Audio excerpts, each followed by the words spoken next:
Cerita ajaib dari TP4 Enak Part 2. Berapa nomor rekeningmu? Gak usah, gak. Kau butuh nggak? Berapa nomor rekening?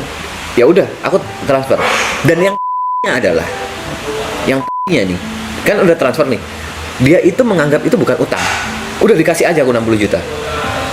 Yang paling adalah, dia akhirnya nikah sama cewek yang yang dia curhatin itu. Dapat 2 bulan lah, dia akhirnya nikah sama cewek yang dia curhatin.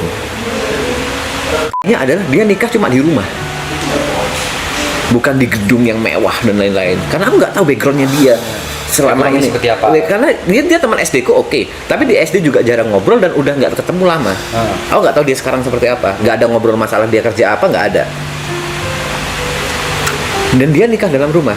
Terus aku cari tahu dong, kok orang yang bagiku orang kaya bisa ngasih uang 60 juta ya? Waktu itu aku mikirnya dia orang kaya. Kok orang kaya nikahnya di rumah? Setelah aku cari tahu, ternyata itu tabungan dia untuk nikah. Wah, itu aku sumpah. Bang, tabungan dia untuk nikah dikasihin ke aku cuma-cuma. Dan itu datang pas banget di saat aku butuh. Besok ini mau ada ngecor, aku butuh banget, dia datang random. Ini fakta. Fakta ini. Potong telinga kalau aku bohong. Tanya mamaku deh. Tanya Arif. Yang adalah itu biaya buat dia nikah. Dia udah siapin dia buat nikah dan lain-lain, dan itu dipakai untuk ngasihin ke aku. Akhirnya dia nikah dalam rumah, nggak ada pesta, nggak ada. Ya ada pesta cuma ngundang keluarga terdekat ya. Aku datang.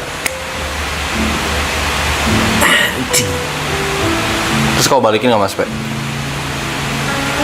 Pernah aku punya niatan. Jadi dia membangun rumah nih. Yaudah aku bangunin, nggak usah kau bayar aku yang ngalangin gitu. Karena aku hitung waktu itu biayanya 120 dan aku punya duitnya. Marah-marah dia. Kalau mau profesional aja ya. Karena memang dia lagi naik juga. After nikah dia naik banget. Dia jadi punya bisnis bla bla bla bla sampai punya hotel sekarang. Dia naik banget. Dia marah-marah ke aku. Enggak, aku bangun rumah ini profesional. Dan menurut aku nggak mampu bikin rumah ini. Wah, debat panjang itu. Enggak, ini balasanku. Aku bilang ini balasanku. 120 juta gede nggak buat kau? Ya masih gede. Ya udah nggak usah. Aku punya balas budi pingin banget, tapi dia selalu defense lah. Dan aku ngerasa kalau aku balas budi pun itu akan memaksa gitu loh.